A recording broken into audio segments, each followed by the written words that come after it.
Ladies and gentlemen, welcome to Our Thread, the podcast, bringing our content to you. I'm All It Is, and I'm here with my companions, Beware, Doc, Cap, and Savage. Today, we bring you episode 10, Once Upon a Time in Hollywood versus American Beauty. Two movies that have their main characters going through midlife changes, some for the better and maybe some for the worse.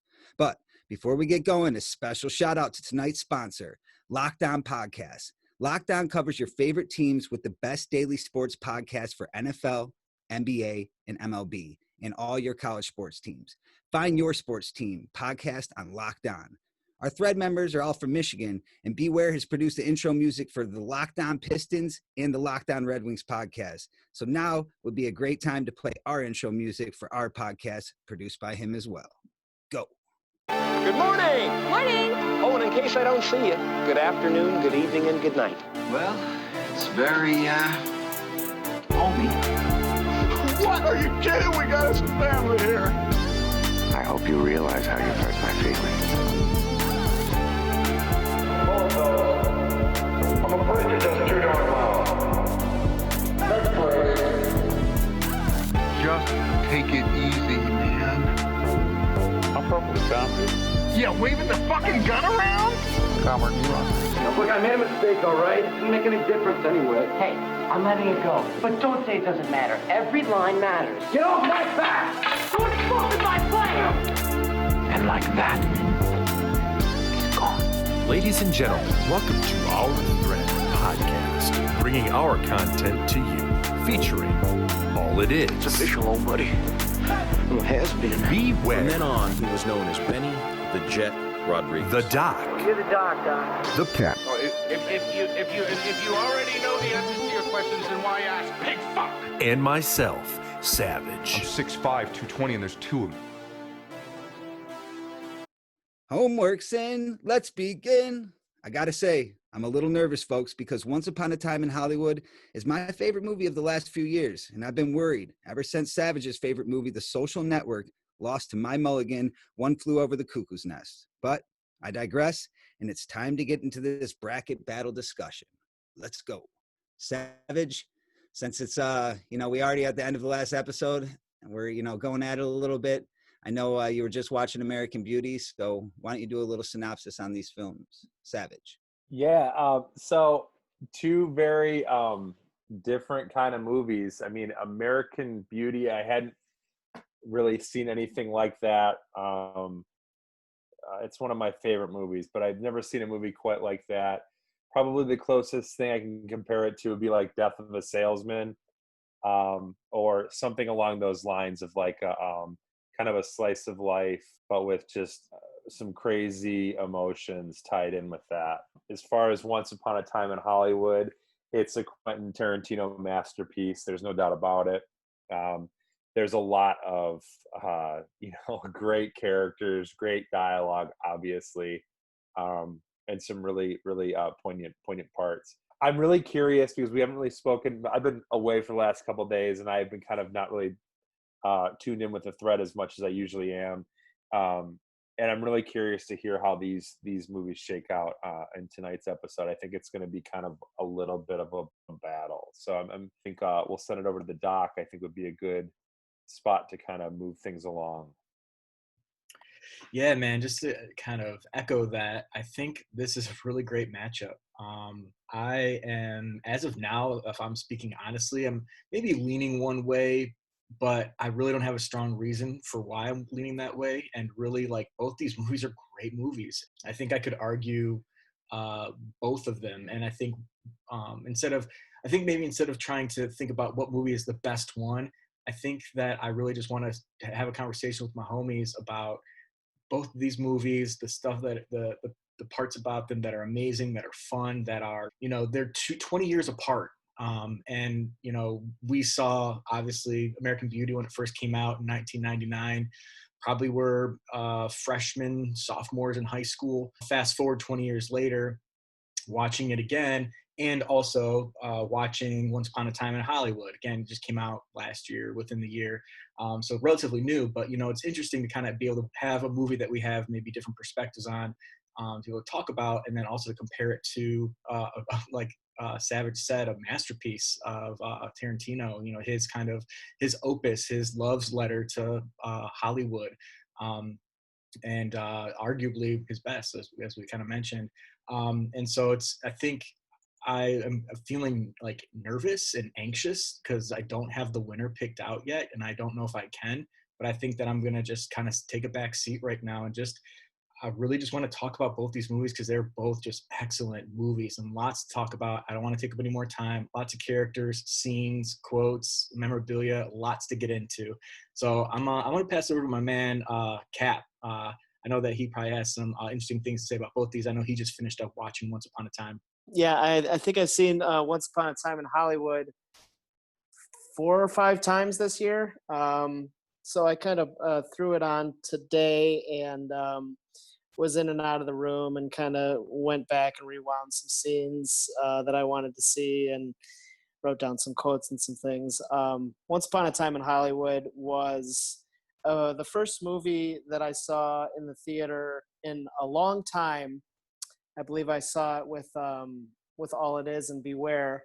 And I remember just smiling in the theater after, I think it's like 20, 25 minutes into the movie where you get to the scene where Brad Pitt's character Cliff gets in a fight with Kato, or Bruce Lee calls him Kato for some reason, which I think is hilarious.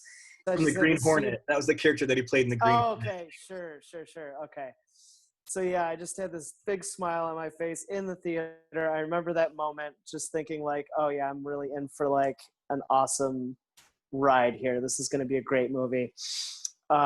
Remembering way back 20 years ago, I do remember seeing American Beauty in the theater with a couple of my close friends. And I just remember thinking that sort of changed the way that I see movies and see what can be done in a movie.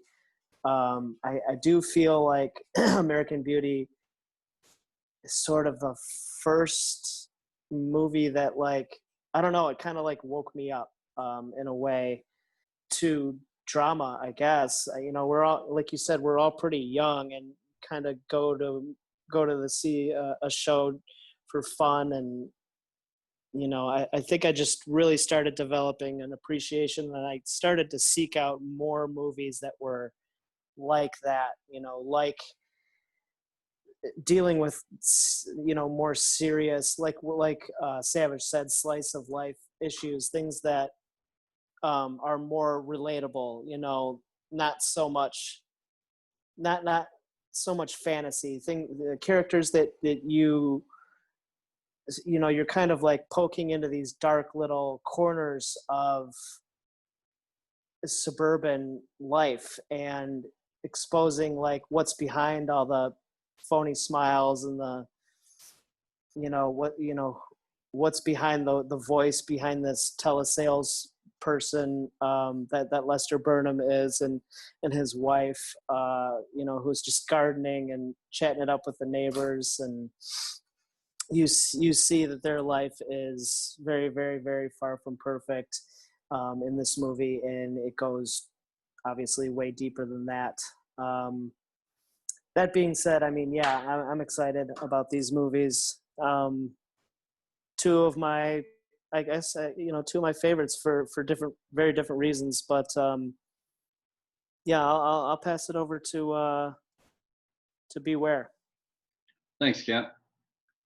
2 movies for me that are on completely different ends of the viewing spectrum.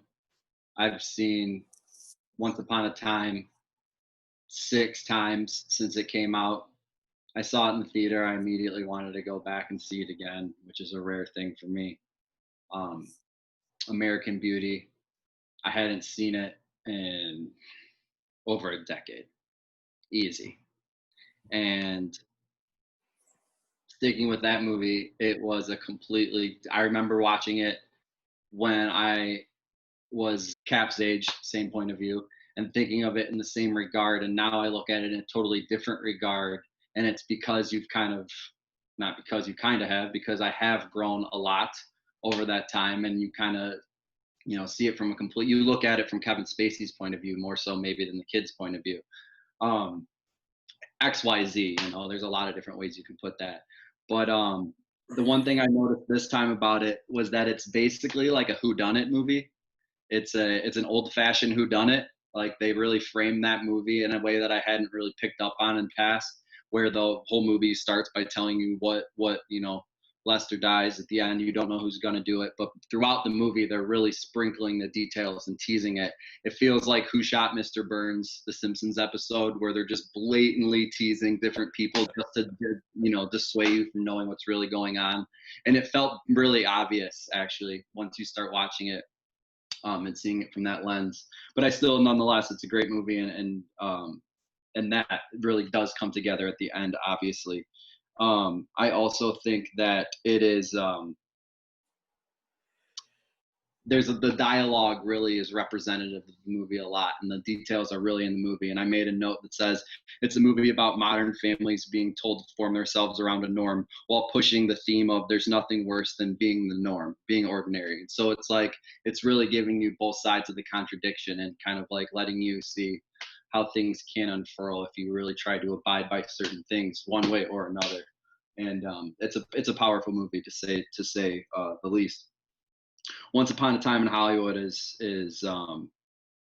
I can't say enough about it, so I actually am not going to say too much up front here, but I would say the history retold aspect of it is really well done. It's really unique in that regard, and they kill it.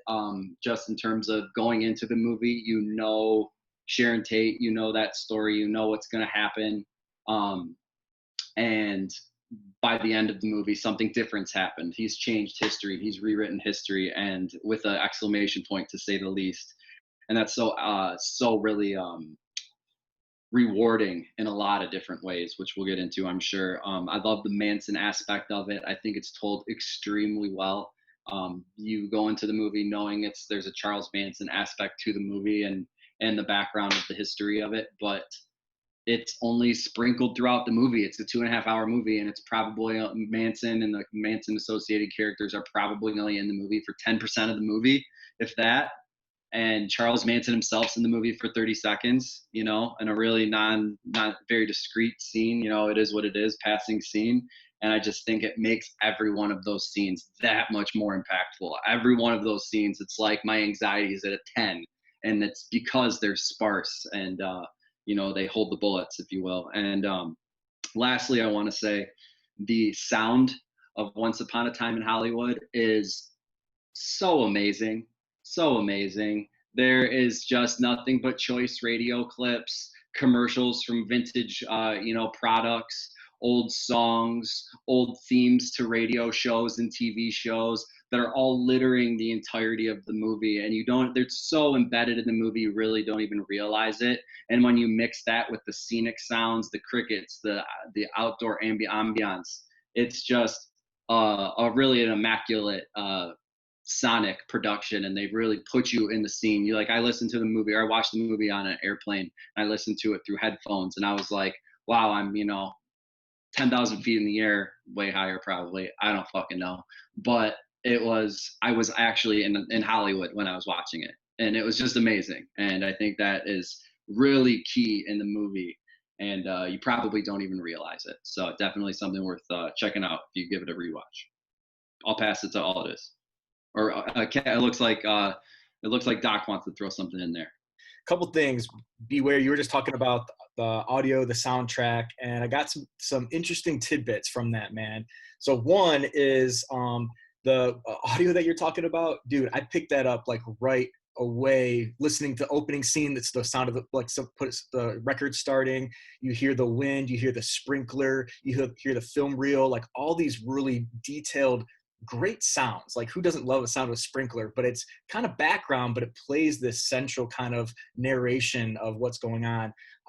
Lots of different little things, like, we'll get to these scenes later, but piano keys each time it's mentioned that he didn't get the McQueen part. The fan in the saloon, signs lighting up, the halogen kind of signs, like just really attention to detail paid there. And then the audio in and of itself, or the radio that you're mentioning, that was actually a radio station that Tarantino remembered listening to growing up. I think it was KHJ. And he actually looked around and tried to find broadcasts of that recorded, and found some kid or dude, he was a kid at the time that had recorded it, but some dude had a 10-hour recording of radio from that time, that era, that late 60s era. And that's what he used. And so he used the songs, he used that, those are real advertisements. Some are sprinkled in that are fake to funny. But he used that and spliced it up and knew what the songs were. And he was not trying to play popular songs. He was trying to play the songs that were the sound of LA at that time. And I love that attention to detail. Love that so much. And then last real quick thing, Cap mentioned this. Beware, you mentioned it too. And this might be a bold statement, but I think that we all watched American Beauty in kind of our formidable years. And, you know, I think for me too, it kind of opened the door for me to movies. And I think, you know, that might've been the first time. And I think Cap said it made him woke. And I think that's true, man. It kind of made me realize, wow, there's more to movies than Ferris Bueller's Day Off and, The Great Outdoors and, you know, the Ghostbusters. And there's this whole other level of kind of that showing you this different side of reality that is real and makes you look at life differently. And that might have been, maybe we wouldn't be here today talking about the movies on a podcast if we hadn't seen American Beauty at this time that we did. And it kind of maybe opened up the door for all of us. Lots of great points from all of our Thread members. If we're talking about sound, we also just got to talk about set design too with Quentin Tarantino. All those lights of the restaurants, the old ranch and stuff, which is an actual ranch they used to shoot films at. That mixed with the sound is just, you could watch it on mute. And I think I've pointed this out before. I know Beware and I have talked about it before. You can have a movie like Casino on mute and it's perfect. It's fine. You can just see everything that's going on. Even though we just talked about how great the audio is, take it out of it. And the scenery is so good that you could probably do both ways. And that's just Tarantino just mastering his craft. And I think also too, like this has to be one of his favorite movies because it's a lot about his childhood and growing up. And he is such a, he loves his hometown so much. He loves California. He loves LA. He loves Hollywood and through all of its ups and downs and all that.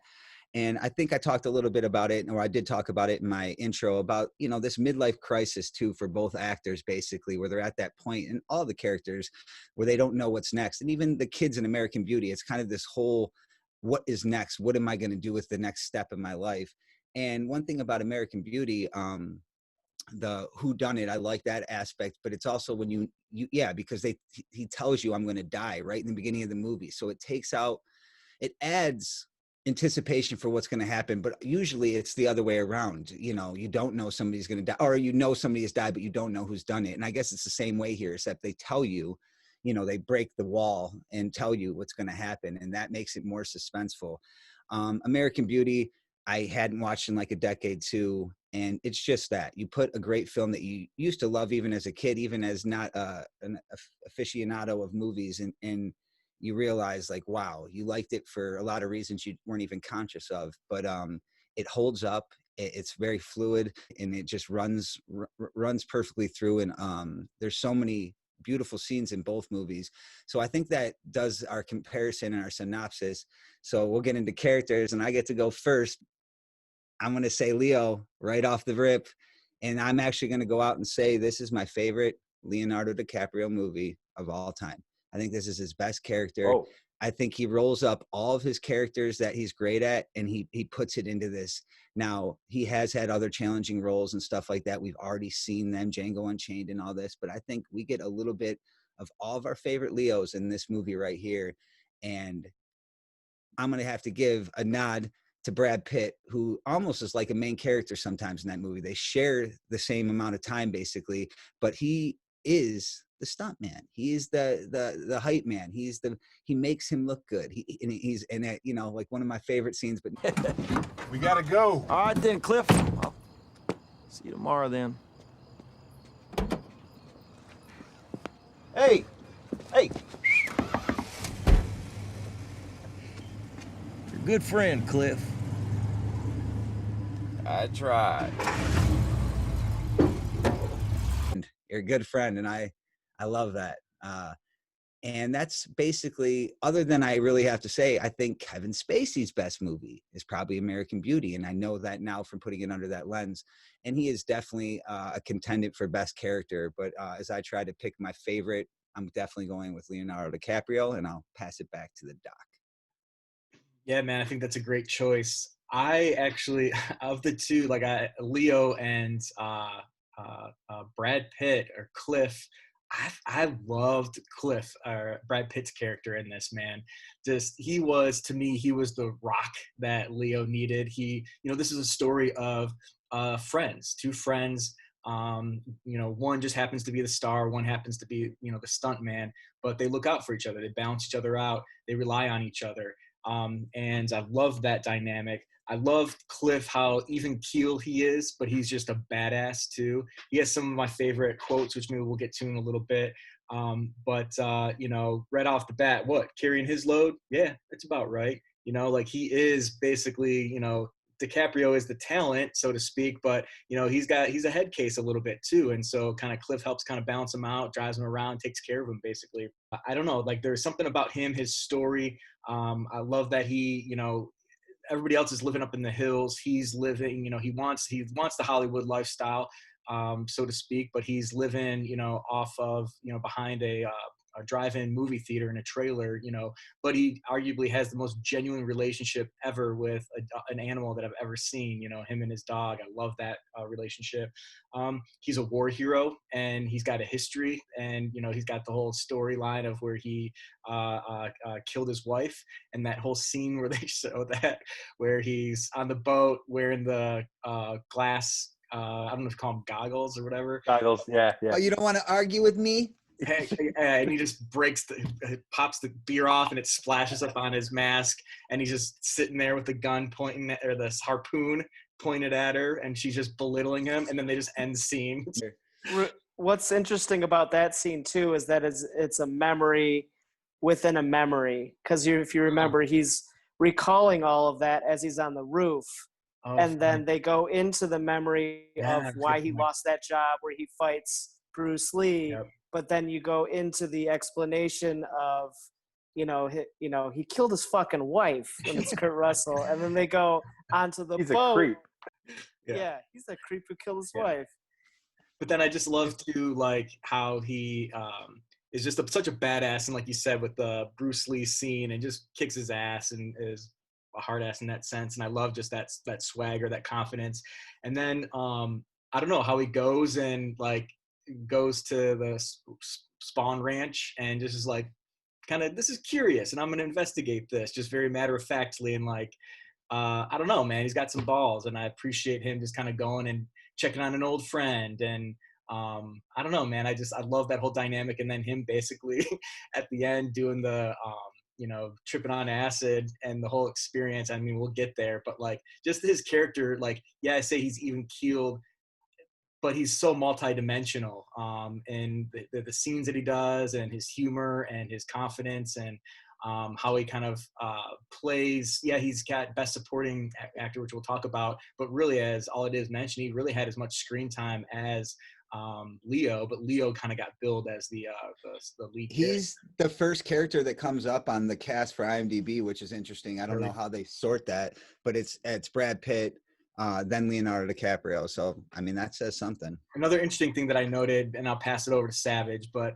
another interesting thing that I noted right in the beginning when they're kind of doing the intro credits and stuff, when both they get in the car, they've got, Cliff driving, Leo in the passenger seat. They actually show the credits swap. So they show Leo and Brad Pitt on the different characters. So it's like, which I thought was kind of an interesting play of like, they're both the main roles, and they're both kind of each other.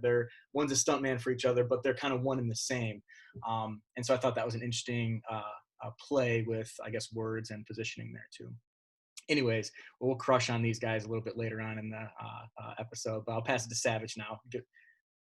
So was Cliff your favorite character? Is that what you're saying? Yeah. Okay. Oh yeah. So one of the parts just that is just such a vintage part for that movie is when Cliff is doing the antenna on the roof, and he takes his shirt off, and it's like it's such a Brad Pitt thing He's obviously a lot older than he was in 12 Monkeys and Fight Club and all that. But he's still Brad fucking Pitt. So it's perfect for that scene. It's perfect for this movie, which is an ode to Hollywood. It's perfect for a movie that's an ode to young Hollywood too. A little parkour in there, if you will. Yeah, a little hardcore parkour. Right.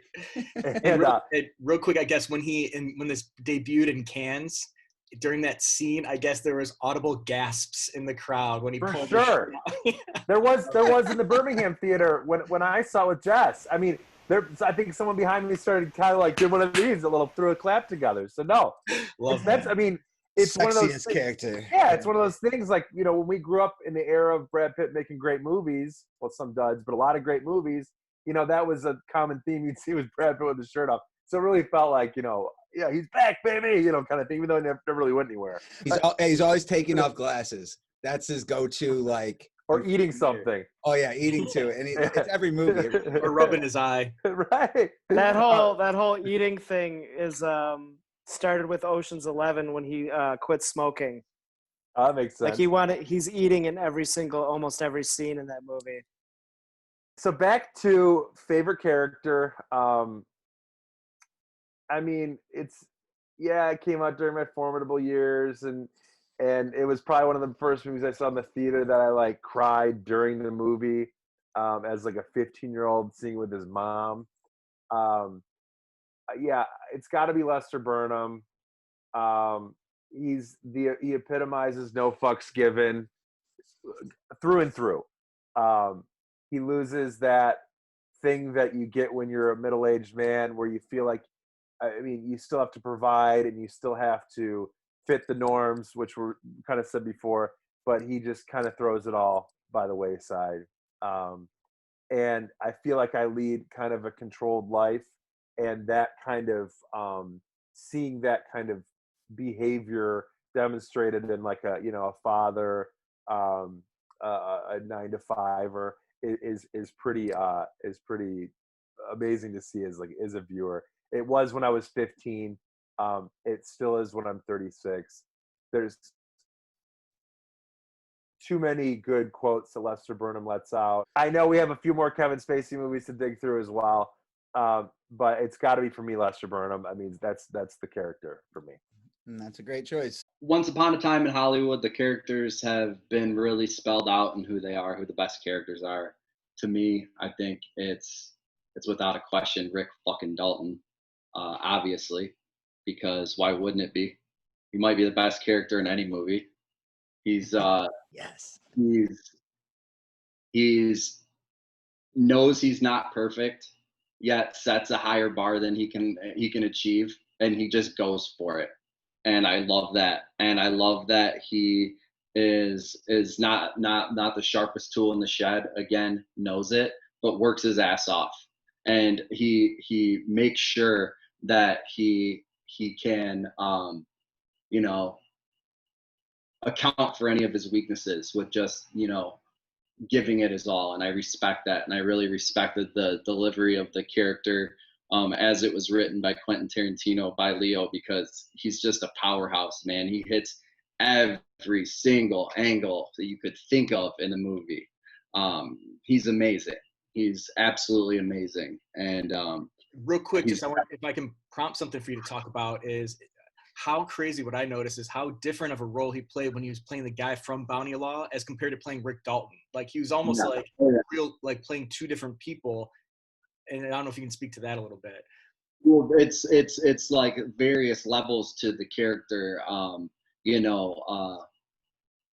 within his own persona, and then you add that on top of it. So it's like he's playing. Let's say he's got highs and lows as Rick Dalton. He's got drunk Rick Dalton. He's got X, Y, and Z Rick Dalton. Let's say that's 4 roles. He's got like 5, 6 roles beyond that he's got to play. He's playing Steve McQueen, like what isn't he playing in this movie, and what isn't he nailing in this movie? He's just awesome, and I love it, and I love every minute of it. And but also, that being said, and I want to make sure I make this point, everybody has talked about how great the 2 main roles are in the movie. It's not 2 roles, it's 3 roles. It's a 3-piece lead. Each one of those, the Rick Dalton, Cliff Booth and Sharon Tate get equal screen time throughout the entire movie. There's not a scene where they don't show you both of the guys and then they don't show you her. It doesn't happen. I was paying attention to that as I was watching it. It's definitely a threefold role. And Sharon Tate, the hottest girl, Margot Robbie. Shout out to I'm her, not man. even going to be not bold about it because she's beautiful. But she just is amazing in this movie, and she really nails the role and is almost, she's like on cloud nine throughout the whole movie.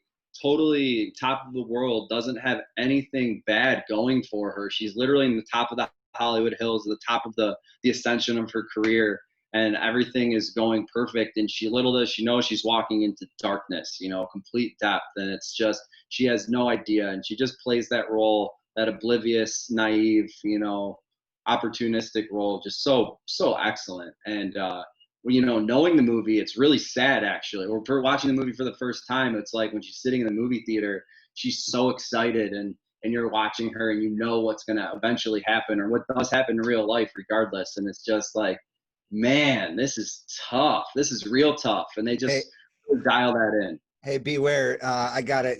This is gonna be hard for me. It's gonna be embarrassing. But Beware was at the studio with me, and he was talking about how his wife Megan didn't know that actually happened. But what I thought he was referring to is that he didn't know that she didn't know about the Charles Manson thing. So I thought when I watched this that Quentin Tarantino was just taking a play off Charles Manson. I didn't actually know the actress Shannon Tate. Sorry, I'm here talking about the greatest movies ever, but I was that person. And Beware and me and we're in the studio, and he's like, "No, man, you didn't know that." But that was like time 4 when I watched the movie. So now I'm on like time 12 or 14 or 15. Oh my God, it's fine if you don't know. And Quentin Tarantino's done this. In Glorious Bastards, he's took a historic thing and completely flipped it. I just thought we were going through the same thing, to find out he's that much greater. It's that much better. And if you watch it through that lens, which one should, with knowledge, it's that much better. And Margot Robbie.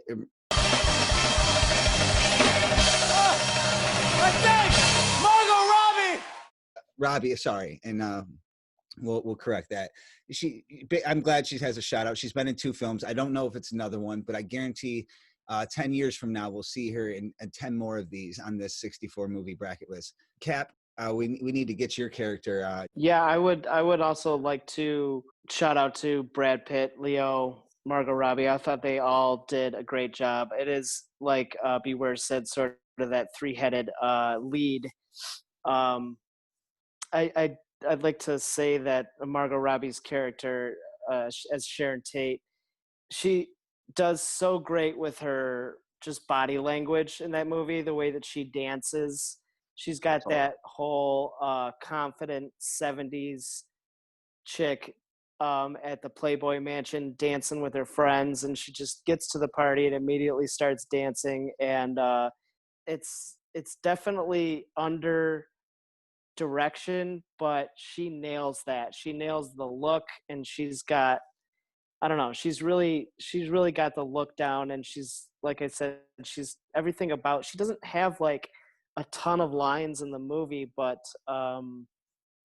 she really nailed it. And I like that character a lot.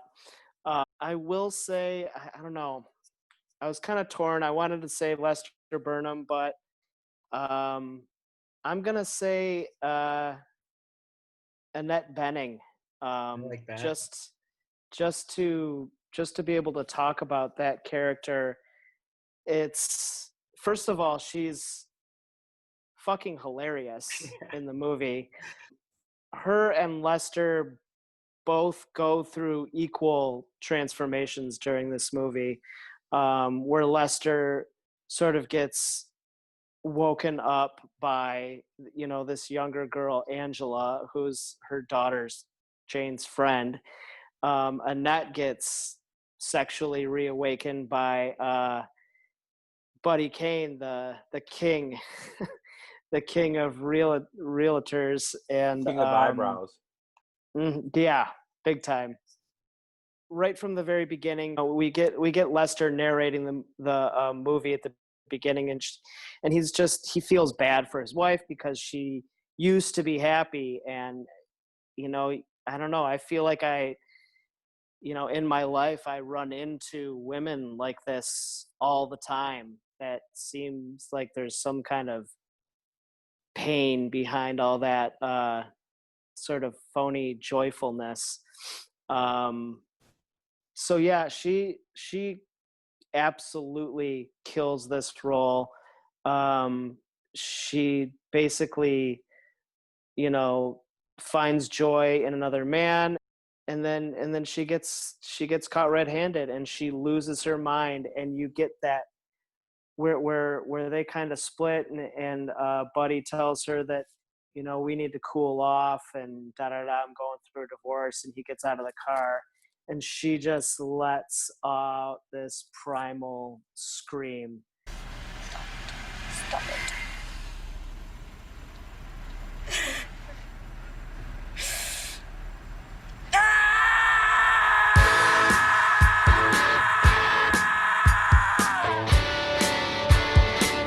I'll cue that right now. Yeah, sure. Boom. Anyway, yeah, I'll say Annette Bening.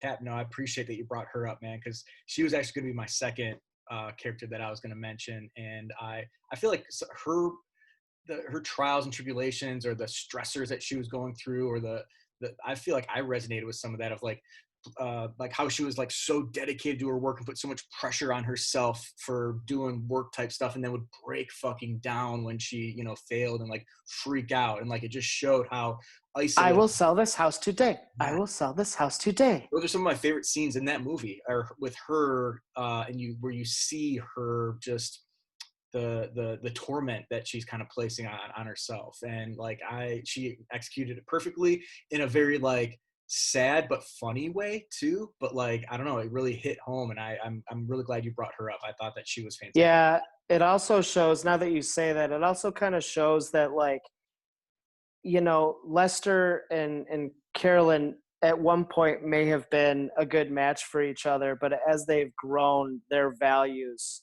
have changed.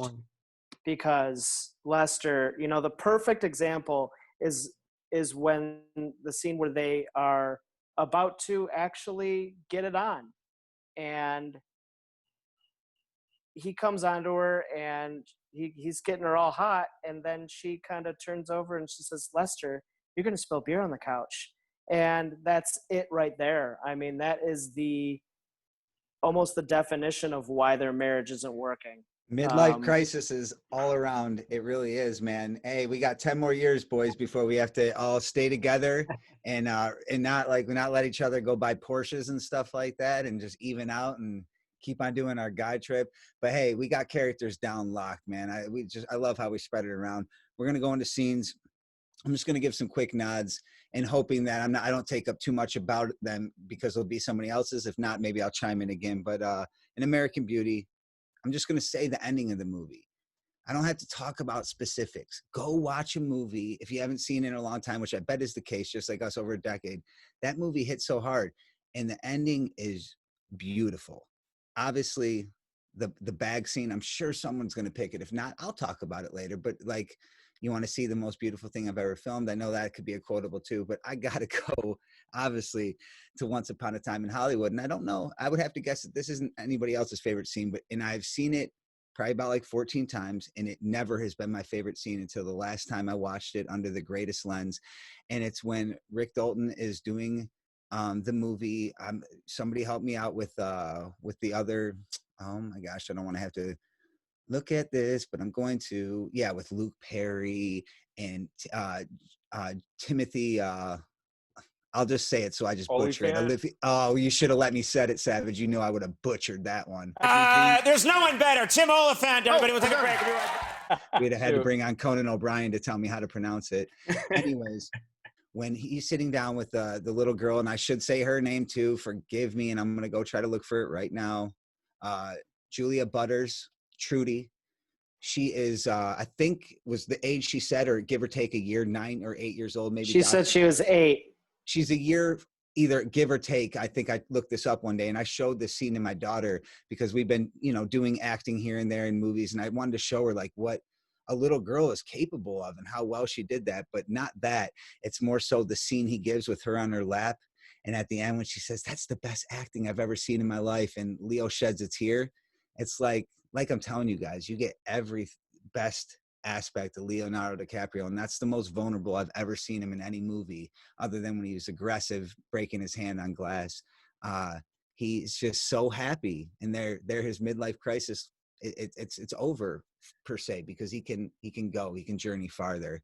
Yeah. And that's going to be my favorite scene, and I'm going to go ahead and pass it to the doc. And that scene hits extra hard too, because it doesn't just go from them sitting on the front porch, you know, in their rocking chairs talking to that. It goes to him trying to like overact and act, and he's forgetting his lines, and he's embarrassed, and then he goes and destroys his trailer, and because he's so down on himself and pissed off because he came in hungover and he's disappointed, and he had 4 whiskey sours. Doc, you couldn't have. You had 8. You couldn't have just had 4. Doc, 8 fucking whiskey sours. I couldn't have 3 or 4. Gotta have 8.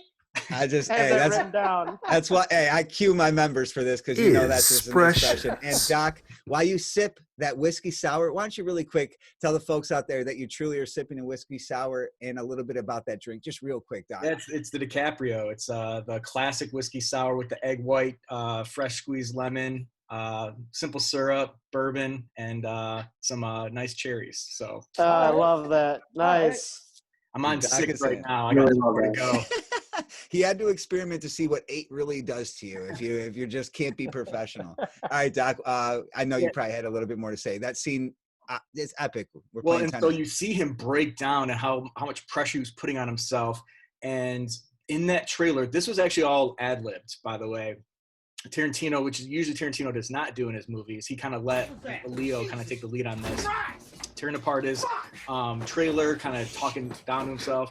And then there's a part in here, and I didn't catch it. This is my second or third time seeing it, and I didn't catch it the first time, where he's looking at himself in the mirror, giving himself the pep talk. Drinking again, 8 goddamn fucking whiskey sours.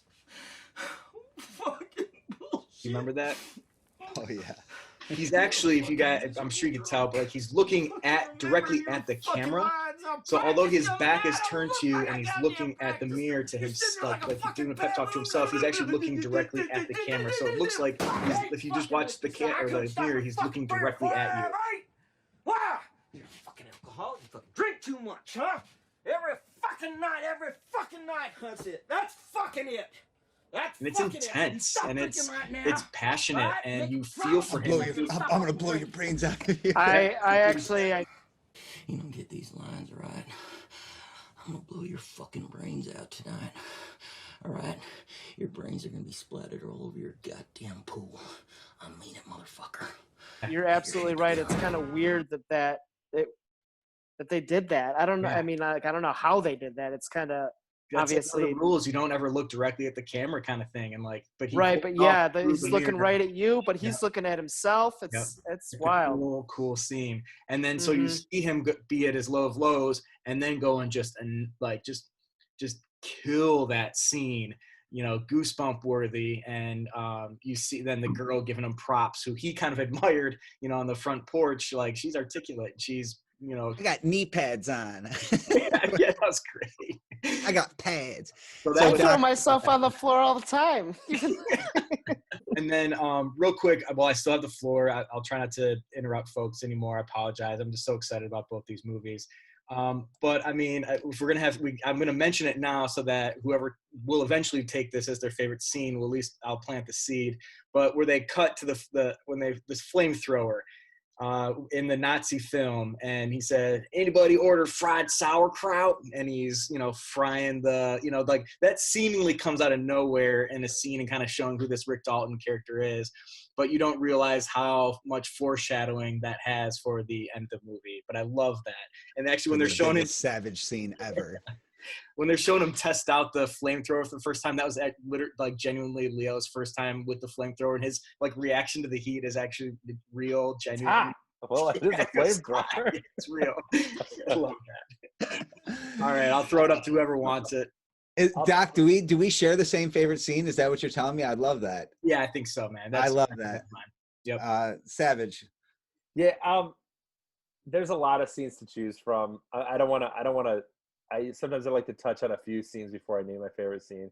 I don't want to do that just for the sake of I don't want to steal anyone's thunder. So I'm going to go for my favorite scene between the two movies is going to be when Lester and his wife and his daughter sit down for dinner, and Annette Bening's character Carolyn is a little.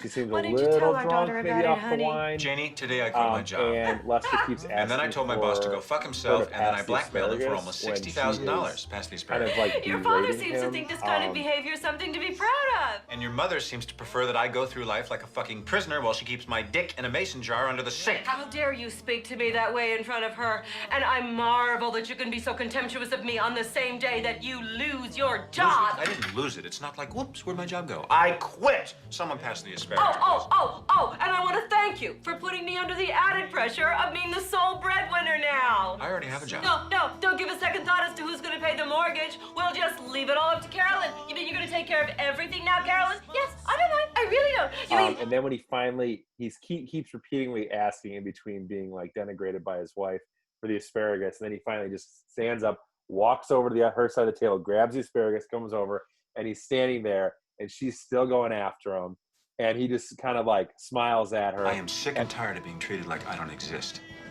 You two do whatever you want to do, whenever you want to do it, and I don't complain. All I want is you the don't same... complain? Oh, please, excuse me. I must be psychotic then. If you don't complain, what is this? Yeah, let's bring in the laugh meter and see how loud it gets on that one. You don't complain. And then turns and just whips the dish of asparagus against the wall, and then kind of sets the ground rules. That's not how you talk to me, blah, blah, blah. That's a pretty powerful scene in a movie full of powerful scenes that could be just as powerful. And it's also extra powerful because you see that's the second dinner scene, and that's the same view of the dinner table. Right. And in the first one, everybody's like talking really polite, and like, how was your day, Jane? And like you see the tension. So yeah, you get that in that second scene. Lester has finally taken his power back. Yeah, with the asparagus. And they're still listening to like the he makes a comment about they still have to listen to the same Lawrence Welk shit. Yeah. And stuff like that. He like it's funny the way that he's like talking to her, and they're just it seems like a pretty volatile situation, especially at dinner. Why don't you slide into your favorite scene real quick? Sure. Oh yeah, I guess it's pretty tough. I'll just say the one that makes me laugh every fucking time in Once Upon a Time in Hollywood. I don't know if this is necessarily my favorite scene, but it's kind of leading up to the Savage scene when you have Kurt Russell narrating, and he's saying he finally gets to Rick fucking Dalton, sorry, where he's it's midnight now, and he's making the frozen margaritas, and he hears this car outside, this loud car, and the muffler's all fucked up, and he's just like, these fucking hippies, what the fuck, and he goes outside. Bunch of goddamn fucking hippies. What the fuck? I wrote down a couple of quotes here. They don't really. It's not the whole fucking scene, but they kind of go together. So. Oh, while he's holding a picture of. Yeah, while he's holding, and he gets in there and he looks at all of them like he's a fucking cut. This is a private fucking road. So he says, "Look, Chief, you don't belong here. Now get this mechanical ass off my fucking street." He says, "Hey, Dennis Hopper, move this piece of shit." He says, "What are you looking at, you ginger-haired fucker?" Oh, I love that. Love that. I need a Cap to say that one. That ginger-haired fucker part is like the icing on the cake to me, because he's already yelled at that fucking dude. When he calls him Dennis Hopper, I fucking shit every fucking time. It cracks me up. You know, I do love the Bruce Lee scene, because one, that scene pissed off a lot of people, and I think that's hilarious, because it shouldn't. You know, it's just one person's fucking take on it. It's not a fucking, historically factual movie.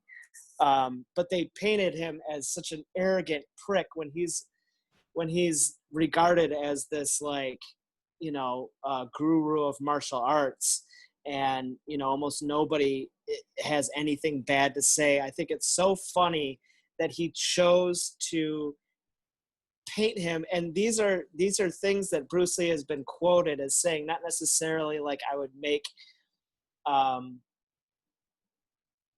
Cassius Clay a cripple, but he's said the things that he's said, but he takes those things and he makes them sound just completely arrogant. Over exaggeration is Quentin. And you get that from Cliff. You get that confidence. Like he knows throughout the movie, he knows, and this is part of his confidence, that he's just like the baddest motherfucker in the room at all times. And in this case, he's willing to put it all on the line in front of everybody because he doesn't give a fuck, and he called him out. So it's like, yeah.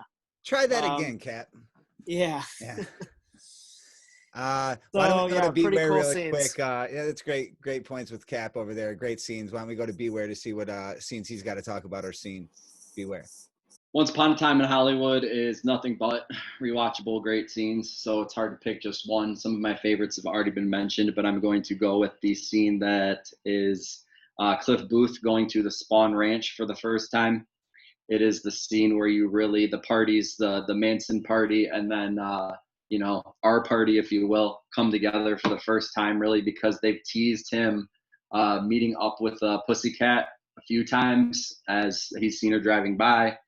It culminates in like their third interaction where he takes her to the Spawn Ranch. Oh, you happen to be going there? That's a friend of mine, and he wants to check it out because that really doesn't add up. And when you go into that scene, like, it's so nerve-wracking that you really don't know what you're coming out at. You don't know how you're going to come out of that scene at all as the viewer. I honestly remember thinking, watching it for the first time, that Brad Pitt was going to die. Like, I thought Cliff was definitely going to get the kick the can in that scene, and that was going to be that, and you're going to see a lot of tension in that scene. Big time. I agree with that, man. I love the way Tarantino builds that tension, and essentially nothing really happens other than that he fucking beats up the hippie. Beats that guy's ass. That's what I really love about the redeeming quality. And that little hippie girl that just goes, "I love you." Yeah. He beats that guy, man. That guy has it coming too, and it's like every part of that scene is like, it builds you up, and then it's rewarding. The horse riding is pretty badass too, when he's riding on the horse. Yeah. That guy seems like a bad. Yeah. What does he say? The devil? Nah. Something stupider than that. Tarantino, I think one of his special gifts is making say the Nazis in Inglourious Bastards, or the white supremacists in Django, or in this case the hippies, so fucking hateable that you want them to get the worst of the worst. Like that totally agree. That's a great so point. you get that dude just sitting there smiling like just laughing after he knifes his tire, and you want him to punch him in the face, just like you want to see that girl get set on fire with the flame after you see her in the car when she's like, "Take this, man." Totally. Go ahead, Beware, please do. I was just gonna say that's borderline a savage scene, and I want to parlay that into my take on the scene from American Beauty, because as I was watching this movie, like I said, it's been a while. And not only has it been a while from like my personal standpoint, like I look at the movie and the storyline different, but like I also, as an observer of culture and the norm, and kind of like what society views as the norm and how that's evolved over time, I realized, wow, this movie is crossing so many lines across the board, to the point where I started to make a list of savage scenes. So I just want to roll down my list of savage scenes. Love it. We have Lester meeting Angela for the very first time, cringeworthy, to the point where I borderline couldn't watch it. Like, wow, this is weird. Neighbor blatantly videotaping the neighbor girl upon first interaction. That's super weird. A lot of Who does voyeurism in this movie. Everybody has video cameras these days, but yet that's still super weird. Nobody would do that blatantly unless you were like actively, causing a muck, which we obviously see. Lester calling the neighbor girl and hanging up. What? So weird. Super weird. Angela talking about how she slept with the elf photographer who flopped it out because that's how things work. She's like 16. What's going on? You were in 17 like once, and you act like you're fucking Christy Turlington. I love that. You look fat. I love that. This is great. She got mad. She got mad because I think you're sexy. And when she's sitting in the corner at the end of the movie, she got mad because I think you're sexy. And he responds with, "Do you want a sip of the beer?" You got to be kidding me. And then lastly, there's two more, and one of them's a different one. But I'll stick with the theme right now. It's teenage tit in general. How are we allowed to show two different teenage girls that are supposed to be 16 and 17 and just do tits? How is this happening? Like, no wonder. I think we were talking about it today on our thread. I think Mina Savari was 18, but what's her name? The other one had to have permission from her parents because she was a minor. How old was she? She was like 17. Insane. Jeez. Hollywood. I didn't realize that. That's insane. And the last thing I want to say, which is borderline, it's not the most ridiculous, but as a joke, it's borderline. $2,000 for an eighth of G13. Oh my savage scene. Yeah, I'm glad you said that. This is like an eighth. Though, like collectively, that movie, yes, it's a good movie, well written, but and impactful. But when you take a step back and look at it from that point of view, I was borderline uncomfortable for half that movie. We'll leave it there. I think it's supposed to be that way, and I agree. It's real stuff. This stuff happens. We know it, but yeah, that's crazy.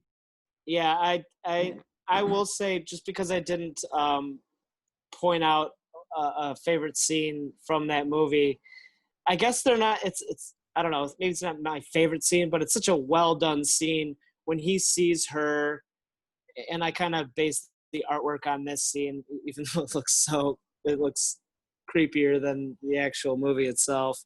But when he first sees her, Mina Savari, in that they're in that triangle, and she's right in the middle with her little top hat, and then he just has the fantasy, and that's the first time you get to see the roses, and they become the only two people in the gymnasium. That is like awesome, it's like, it's so cool the way they did that, the way they made his fantasy.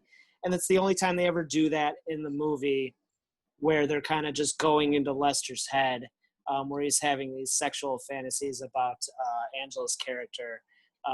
It's pretty, I don't know, it's pretty memorable. What about a whodunit for a who thought it, who's put themselves into those little any friend of Jane's is a friend of mine.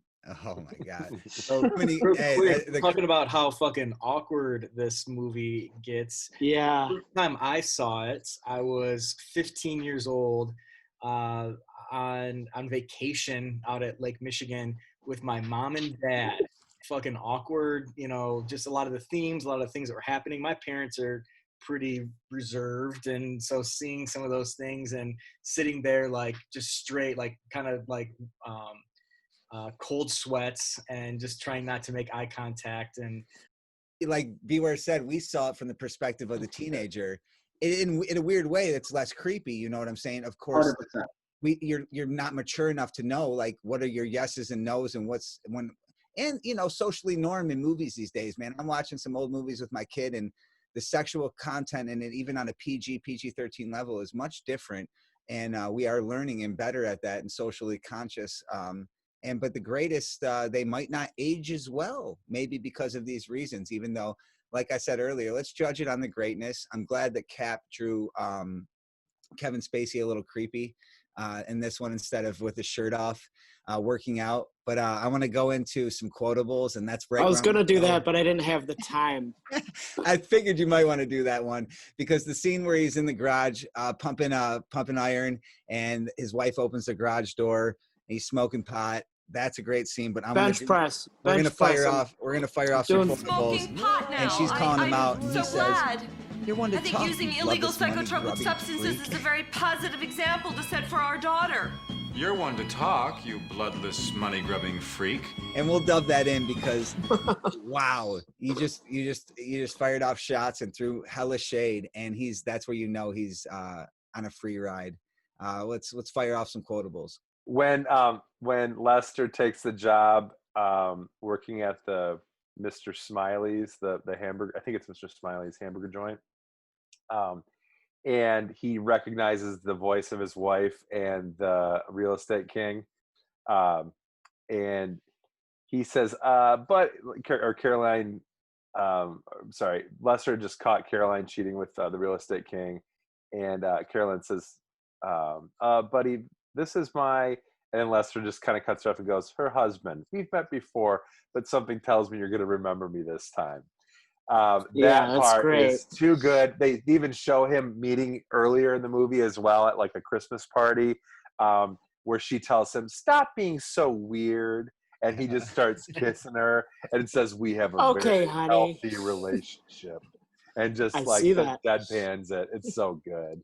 Come on, fire off some quotables. Right there in that same scene where he's just like, oh no, you don't get to tell me what to do ever again. Mm-hmm. Awesome. That. Who's got a Once Upon a Time in Hollywood? So, hey, I love I love Cliff's character, but when he's driving that hippie chick to the ranch, and she wants to give him like, want me to suck your cock while driving? Too old for is to do prison for poontang.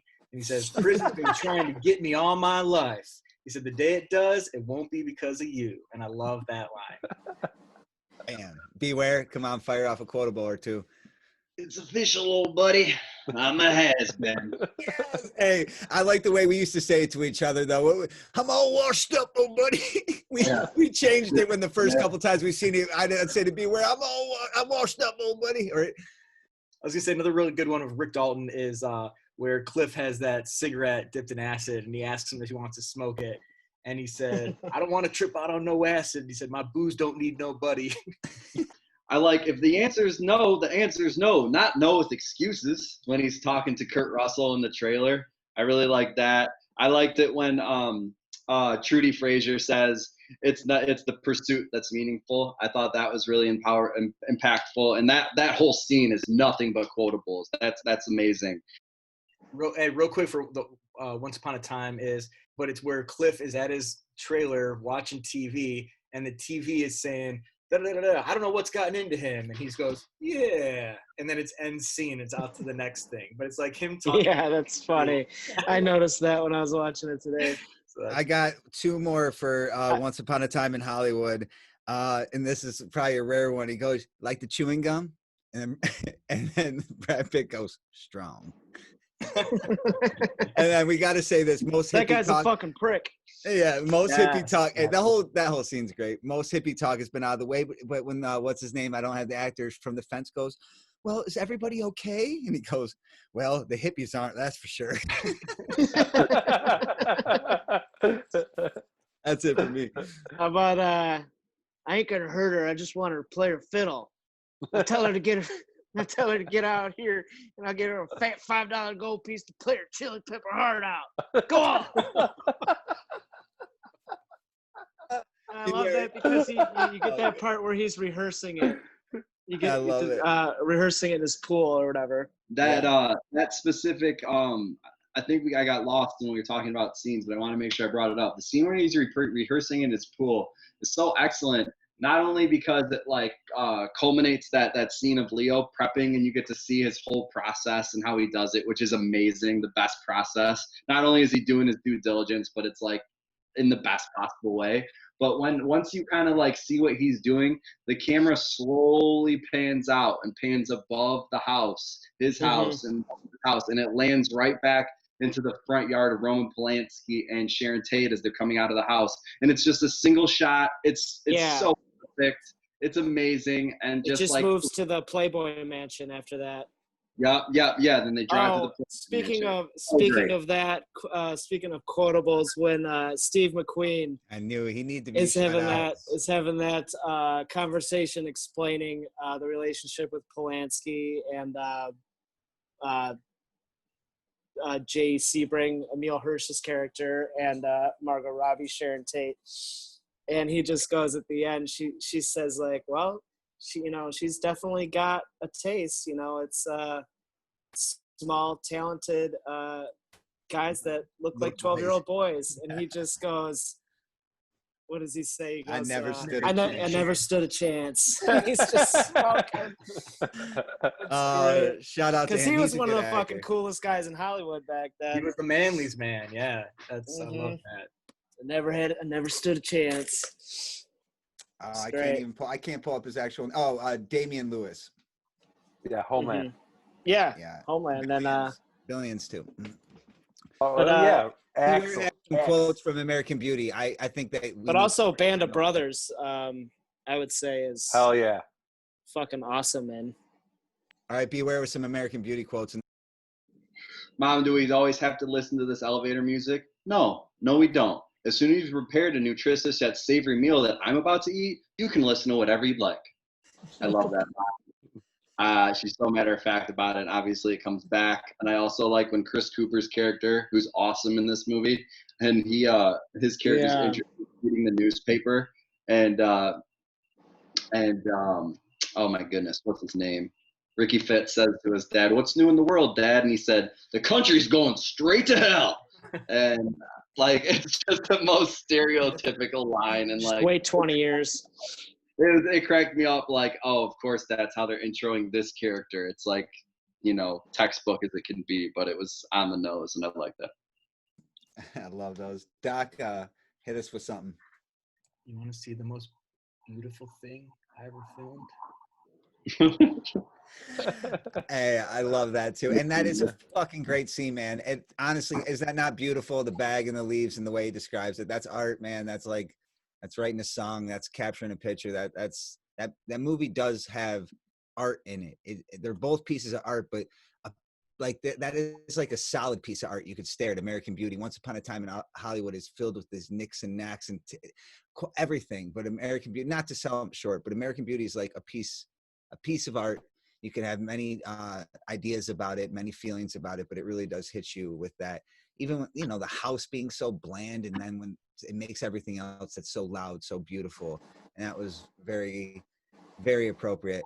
Well, before we get to the vote, I like to go over to the doc because last week we had our first week where no movies received no major awards, and that blew my mind. That can't happen this time. So let's definitely not the case this week. Absolutely. Can I drop a quick fact? Whoa, facts with Cap. Yes, you can. Yeah. Do we know who turned down the role of Angela, Mina Savari's character? No. Is it Kirsten Dunst? No. Oh, sorry. Oh, wow. I didn't give you a chance to.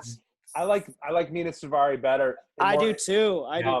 More interesting to look at. Doesn't have like your typical Hollywood it girl face, and has she bugs her eyes out a lot, and like does that whole. Yeah, she does. This is she did a probably her great job. second movie after like American Pie. Yeah. Right. Which is funny that they're both.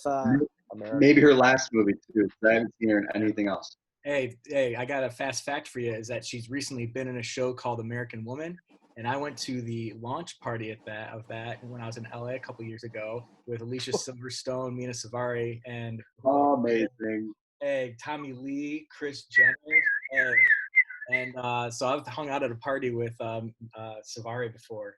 Hey, you should have said to any friend of Chelsea's a friend of mine. Oh my! That's what we need. That's the facts we need.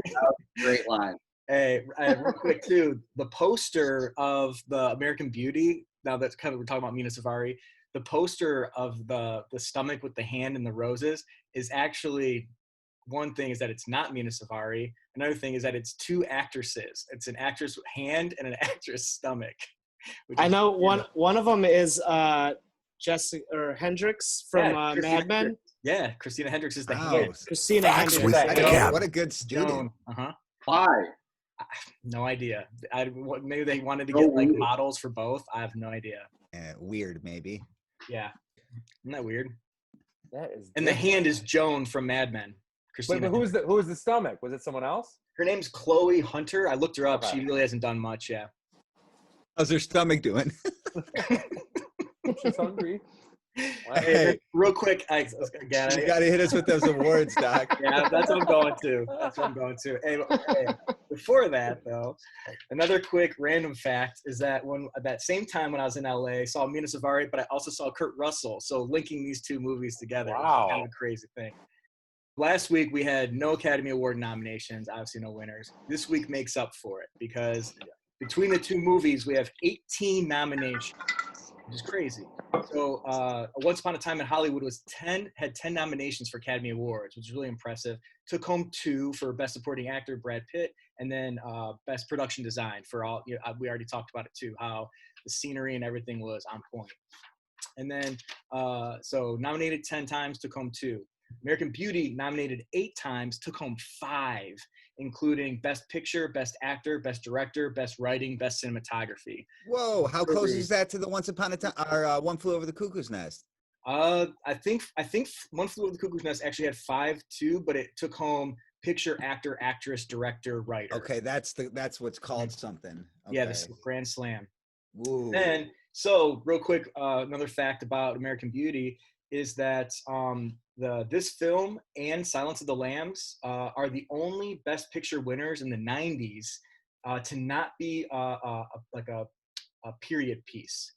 So all the other 90s winners for Best Picture were all period pieces. Can you guys name some of them? Best Picture. Titanic. Schindler's List, Titanic. Philadelphia. Nope, that's not one of them. That's a good guess, though. No. LA Confidential?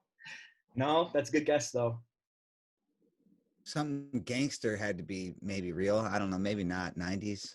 Best pictures in the 90s. Yeah. Think about Mel Gibson. Think about Braveheart. That wasn't actual. That was okay. That got Best Picture, didn't it? That's not like Gladiator. That's. Hey, think about Tom Hanks. Oh, two. Saving Private Ryan. No, that actually didn't win. American Beauty beat Saving Private Ryan. Forrest Gump is a timepiece, or is it? Even though it's Forrest Gump.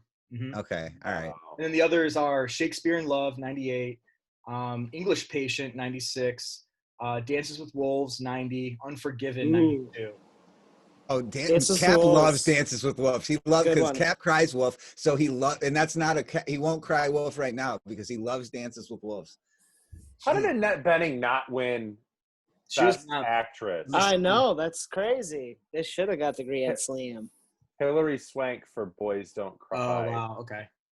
Hey, quit wasting time, folks. Quit wasting time. You just don't want to vote. And I Savage, you don't want to vote now because I'm voting now. Beware made you feel so guilty about your vote. He savaged you out, Savage. What's your vote? There's movies that you see, and then there's movies that you feel. And based on that, it's got to be American Beauty. I don't think I've ever been affected by a movie more than that or since that. So it's got to be that movie. I can't get mad at that. That was American Savage Beauty right there. I truly love that. Love you. All right, Cap, you seem to know your answer. What is it? Well, you might be a little indecisive. We'll see. I do think that, like I said, Once Upon a Time in Hollywood was the best movie I've seen in the theater in recent memory. And it is a very, very, very, very cool movie. That being said, I think that American Beauty is a perfect movie. In the sense that everything hits for me. It's funny, it's moving, everything ties in at the end. It keeps you guessing, and it's just very solid and cohesive. So yeah, American Beauty definitely gets my vote. You guys, Savage and you I'm filming you. You're in a garage right now, and you just look so shady. I'm not sure. I'm getting upset. I was like, Savage's got his shirt off. You're there with a bag of fucking $2,000 dope. I don't know what's going on, but I'm going to pass it to the doc. Hey, I'm rolling him a joint. Fucking hippie. This was tough, guys. I kind of, I definitely feel what both Savage and Cap are saying, and I'm going to add some more to it, actually. So American Beauty, we just talked about all those movies that, won in the 90s. So this was 99. And so this kind of ended the decade, but I also feel like it started a trend of movies that were they were dark comedies, but they really shone light on some of the kind of underbelly, or not underbellies, but like some of the realities of the world. And they're satires of kind of like the American dream. And again, we all talked about how we saw this in our formative years and how it really kind of changed our perspective on things. Also, I love that, like, I didn't know this, but doing the research, this makes perfect sense. And I love that this is an analogy, but American Beauty actually refers to a breed of roses that are beautiful and appealing in appearance on the outside, but they're often prone to rot underneath at the roots. Thus, like some of the tagline of the movie, I think, was like, look closer. And so on the outside, everything looks beautiful and perfect and mint, but you look closer, look beyond what's there, and you see the realness of it, or you see the rot, or you see the underlying insecurities, or the pressures, the stresses. And I think that's a real fucking just great theme, and that's a great thing to kind of make people aware of. Moving over to Once Upon a Time in Hollywood, this obviously just came out recently. I know some other members on the thread have seen it more than I have. So my wife and I, we actually couldn't find it where to watch it, and so we actually ended up buying it. And we watched it actually 2 times this weekend because we both enjoyed it so much. But what I was saying at the beginning of this podcast is I really didn't have a good reason why. So here's my best way to try to explain what I took away from this movie, what I love so much about it. And one is that I love the relationship between Rick and Cliff, but then I also love that. So I love that those lines, even though they're one and the same, they're two folks, kind of a yin and a yang. They're their own different people, and you kind of see they have their own storylines. And then, as Beware really adeptly kind of pointed out, is that we have this story of Sharon Tate or Margot Robbie as this whole underlying kind of story that's also kind of paralleling theirs as well. These are people that are at points in their career where they're, unbeknownst to them, maybe aware to them, they're transitioning to. One is, Sharon Tate is on the verge of maybe, being brutally, savagely murdered. Rick Dalton is about to probably transition out of being, this is 1969, where the golden age of Hollywood is kind of phasing out and the new kind of age is coming in. If Rick Dalton doesn't have, a lead in the role, neither does Cliff, so like there are these actors that are their careers are all kind of about to come to an end. It was even quoted that the people would say that the 60s ended when Sharon Tate was murdered. And so again, these kind of markings of this end of an era. And I love what Tarantino does with this movie is that it's a drama, it's a comedy, it's an action, it's a revenge flick. There's plenty of irony, and it's a fairy tale set in LA in the hills. And I'm gonna keep hitting the siren. I've been to the hills, and it's magical, man. It is. There's something about it. It's a character in and of itself. Beware and I were talking about this recently, and it's like he captures it, and you see the love that he has for this area. And this is Tarantino at the top of his game. He's playing with. He said he quoted it and said he considers himself one of the luckiest directors in the world to be able to get Leo and Brad Pitt together at the same time to film this movie, because it's so hard to get them together. And so I think that what I love about this is that in the movie too, obviously we already mentioned each scene is so memorable, so watchable. It's incredible. And then what he does is not just this revisionist history, which he's done in the other Tarantino movies that we've watched on this thread already, but he takes it to the next level because you kind of know, or you can kind of expect that that's happening, but he takes it with this theme of like, these are actors where their careers are kind of coming to an end, and he flips it that like, no, this is actually an opportunity where their careers are just beginning almost, or about to go to the next level where it goes on. And it's kind of like, you know, Tarantino, I can imagine, is kind of dealing with, you know, I'm maybe going to be at this stage soon, or maybe I'm phasing out as a director, and you know, maybe dealing with that reality of that we all maybe face, similar to what Kevin Spacey's character was facing, and kind of this kind of midlife crisis. And I think that he's kind of one last gasp of breath there, and he's in charge to kind of write this, create this new change in character and this new opportunity. And so I like that. I like that kind of desperate gasp for a new beginning, I guess. And so I'm gonna have to go with Once Upon a Time in Hollywood. Wow, Doc had me scared for a second. We got to go to Beware real quick, and I'll finish it off. I'm really gonna try not to be a contrarian. American Beauty, to me, it honestly felt like it was throwing as many heavy topics at the script as they could, just for shock value. I understand there's underlying themes and different ways to take it, but it really felt, watching it now, like overkill. Like overkill. And I know a lot of the people, I know the consensus was Annette Bening was great. I hated her. I didn't like her character at all, actually.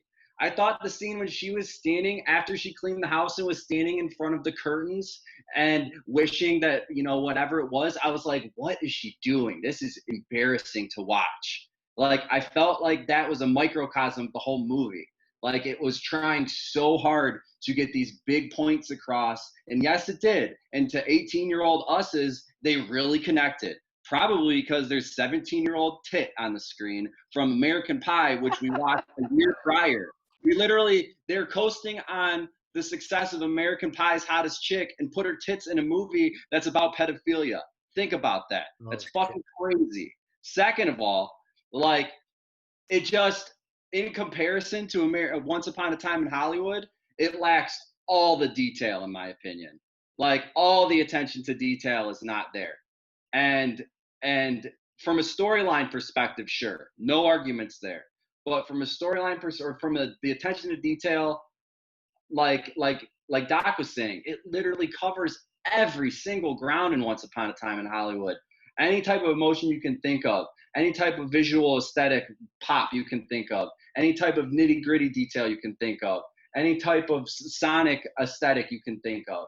Like, it's the reward, the end of the movie is, I remember telling Mike and Cap and All It Is when we got out of the movie, I said, and I think I saw them relatively within like a month or two of each other. I said, I just had the same reaction coming out of this movie that I did coming out of Infinity War Endgame. Like, it's a totally different movie, but the pop at the end, the climax is so powerful. It's the finishing move in Mortal Kombat. It's like amazing. It's the finishing move in Mortal Kombat where you know the code. It's the best feeling coming out of a movie. And not only is it the best feeling, but it's a movie that is leading you down a path and then flips the head, like Doc said, and it's so rewarding in that regard. And it's like, you really anticipate the worst. Nope, you get the best. And instead, you leave instead of being a downer movie and laying open-eyed in a puddle of blood looking into oblivion while somebody gives you a weird look, you leave the movie like, man, we just won the world. We got another chance here. And not only do we have another chance, but this actress that they were able to encapsulate so beautifully gets another chance. And you're left figuratively wanting more of her and the storyline that they're going to tell. I want Once Upon a Time in Hollywood too. Like, I really do. And they could do that. And on top of that, you know, so figurative and literally, you come out of that movie wanting more. And I didn't want any more of American Beauty. I was completely done with that movie. It was so weird. And like, yeah, I get it. It resonates as a in different ways, paths of life, in different sections of your life, more so than others. But it just wasn't it for me. And I'm not saying that because there's like stigmas and stuff associated with it. It really wasn't it. I don't know. That was my opinion. That's basically all written on my notes before I even heard your guys' opinion. So what's your vote? Savage is over there with his shirt off, working out right now, smoking fucking a joint. He's pissed, but hey, we're all friends here. And Beware picked it apart very nicely. I don't have much to say other than like a lot of people out there, they like war movies. What's to like about a war movie? You know what I'm saying? What's to like about a movie that makes you feel, and when you see it, tough topics that we don't want to talk about it, but at the end, was it cool? Was it looked at like the way we described it? Like Beware said, like, this is sick shit. We have a problem. Let's fix it. Or was it like, oh, this is kind of normal. Get used to this. Hey, I don't want to get conspiracy on you right now and talk about how Hollywood is lessening sometimes the actuality of what should be the norm. And I think as people, we're getting better at accepting what we accept and we don't, and what's wrong and what's not wrong. What's the greater movie? Once Upon a Time in Hollywood. You already knew that, folks. But American Beauty is a piece of art, and I'll go stare at it again. I'll watch it again. I don't care if my daughter sees that in the future when she's watching good films. It's a piece of history, and maybe we'll understand it more and be able to look at it and like pick it apart. Like Savage has said very nicely, is like it affected him, and you can't disagree with when a movie does something like that to you. Kids, like, it's not on the list, but kids, I can't stop ever for the rest of my life. I'll be maybe hopefully 90 years old thinking about the movie Kids. I'll never forget it. It's not a great thing to want to do, to want to be, but it affected you. And I consider that a great film. But we're done with the vote. And now let's get to a little bit more cheerful note. Hey, as you're pulling out the hat, can we do memorabilia?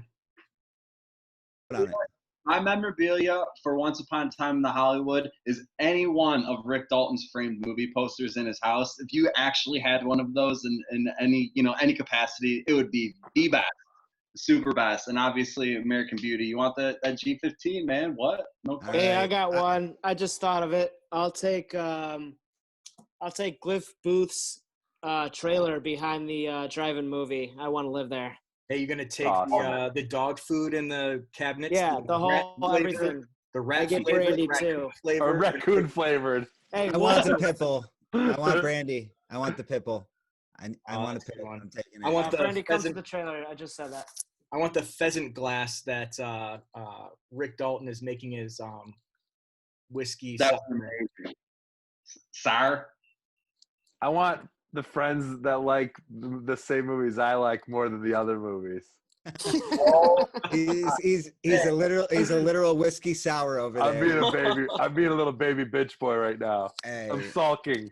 That's the guy who voted against Goodfellas. Get out of here.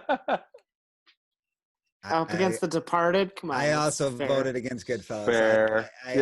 We can't. Why? If we all agree with each other, how fun is that? If we all just are on the same page with each other all the time, we need different perspectives. We need to hear one way or the other. I'm with Savage all the way with why that is a great movie, and I don't doubt. I don't throw any shade that way. But what I am going to do is I'm going to shake this little hat up. I'm fucking upset. Hey, it's a tough one. I'm happy. My favorite movie went through. That's all I'm really worried. I knew the whole time. I knew the whole time. Okay, I need a moment of silence for this small G13 chronic break. Why I go to the hat and I shuffle Wait, up. which just sorry, real quick. Django Unchained beat Wolf of Wall Street, right? Is that what I haven't been yes. like, okay. Yeah. So Once Upon a Time and Hollywood's going up against Django Unchained. Just putting it out there. Ooh, that's great. Whoa. That's a good one. That's a tough one. I don't think it's that tough. We'll Let's see. go do that. Let's go do that. Let's go do that. Let's go do the ghetto. Excuse me? Let's go do that. Let's go do that. Let's go do that. Okay, ladies and gentlemen, so I have out the hat. I'm going to pick out a movie. I got one right now. It's upside down. Flip it right side up. Wow, man. Honestly, what is the chance? What is the chance, folks, that we get Quentin Tarantino again? How do we get Quentin Tarantino again? And how do we have Pulp Fiction versus Birdman? Yeah, you think it's great. Watch somebody do a mulligan. I'm just saying, these are two fantastic movies. I want to rewatch them both. There's no way I think Pulp Fiction is better than Once Upon a Time in Hollywood. That's my prediction. It does kind of maybe seem like a little bit of an unfair match. I don't know. I'm going to take a moment of silence and just mute my mic and let my thread members discuss whatever they want to talk about. I got nothing to mulligan. I don't want to here. watch Birdman. So mulligan it. Say the magic word. Birdman, and I mean, I personally didn't think it was as hyped, or it was met the hype. The cinematography was some of the best cinematography I've ever seen in any movie, period. And that's I think what resonated ultimately. But to me, the storyline didn't catch as much as I would have liked it to. I'm gonna definitely mulligan, and I'm throwing Jaws in the hat. Wow, folks. Jaws. Hey, shout out to Rewatchables. Hey, they're one of the best podcasts out there, and they cover a bunch of great movies. And Beware was talking about Jaws, and I wasn't that into it until he really got into all the details of what he was talking about. And because of that, because verbatim about another podcast where I'm listening to my friends, I actually want to put that under the lens of greatness and want to check it out. I think no way in hell, absolutely no chance can Pulp Fiction not beat Jaws and eat that shark. But I'm going to go ahead and vote yes to Beware's Mulligan. I have not seen Jaws like all the way through, maybe ever. I do know. Wow. I did just watch maybe a year ago or something.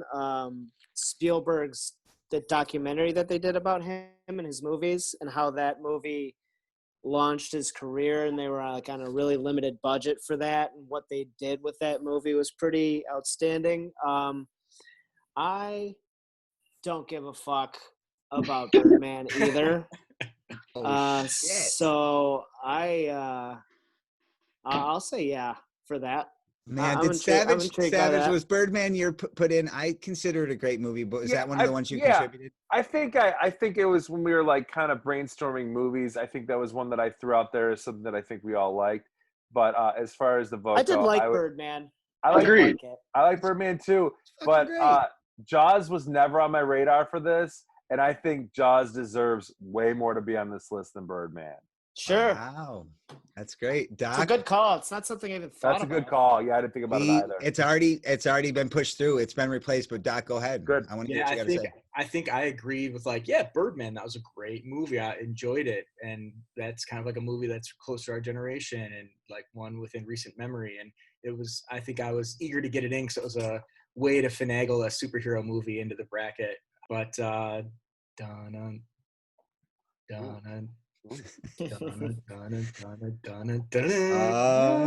ladies and gentlemen, perfect summer movie too. I was gonna say that. Yeah, it really is. It's not. It doesn't hit as hard when it's not in the summer. And right now we're in the thick of it, and it's definitely gonna to prove it's. I feel there's gonna be some good quotables that we'll be saying on here, and some. I don't think it's out of the question that it could be Pulp Fiction. I really don't know much about it. I'm calling it here too. I'll do one of those movies this weekend outside. Ooh, fun times. I've thought about doing Chateau Savage. Jaws. I've thought about doing Pulp Fiction for a while, but the idea of doing Jaws outside actually seems better. So I would probably root more for that. But we can talk about that offline. Hey, looks like we're all on the same page. We have a sweep for a mulligan used by Beware. Now, Beware does not have a mulligan, and I don't have a mulligan. We're left with Doc, Savage, and Cap with a mulligan that they can use that they could have used tonight. But hey, why would we use a mulligan when we're about to watch Jaws at fucking Chateau Savage? So I'm excited to see you guys there. Cap's over there finishing his 6 whiskey sour. Let's see how many more he's got in him tonight. After Doc gave him the recipe, he went right to the 6 fucking whiskey sours. Couldn't have just 3 or 4. And at 6. I don't like the damn things. Hey, shout out to Rick fucking Dalton, man. That you're Rick fucking Dalton and you're Leonardo DiCaprio and you're one of the greatest actors ever and you're moving on to another movie. Hey, shout out to one of the greatest directors of all time, Quentin Tarantino. You're moving on to another movie in another bracket. Holy moly, folks. We got it, episode 11, 1-1 coming for you. We hit our 10 mark and we're going on. Half of 64 is 32. Let me check my math. Yeah, I got the same thing. Okay. Anyways, folks, thanks for tuning in tonight. Go see these movies, man. Put it under that lens of greatness that we talk about so much. And come back and join us for episode 11, Pulp Fiction versus Jaws. Good morning. Morning. Oh, and in case I don't see you, good afternoon, good evening, and good night. Well, it's very, homey. What? Are you kidding? We got us a family here. I hope you realize how you've hurt my feelings.